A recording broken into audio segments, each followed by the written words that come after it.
ఇటీవల కాశ్మీర్ ప్రాంతంలోని పహల్గామ్ ఏరియాలో మన టూరిస్టులను ఉగ్రవాదులు ముప్పేట దాడి చేసి నిర్దాక్షిణ్యంగా చంపడం జరిగింది.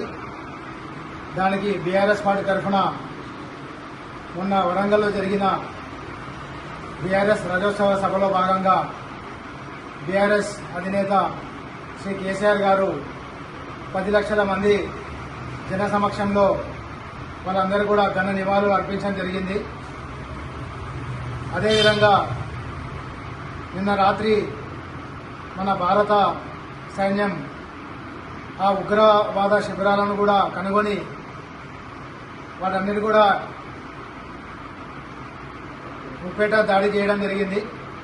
వీటన్నిటి కూడా స్వాగతిస్తూ బీఆర్ఎస్ పార్టీ వనపర్తి జిల్లా సోషల్ మీడియా విభాగం తరఫున మేము వీటిని స్వాగతిస్తూ భారత సైన్యానికి అందరం కూడా దేశంలోని అన్ని వర్గాల ప్రజలు అందరూ కూడా వెన్నుదన్నుగా నిలబడాల్సిన సమయం ఇది.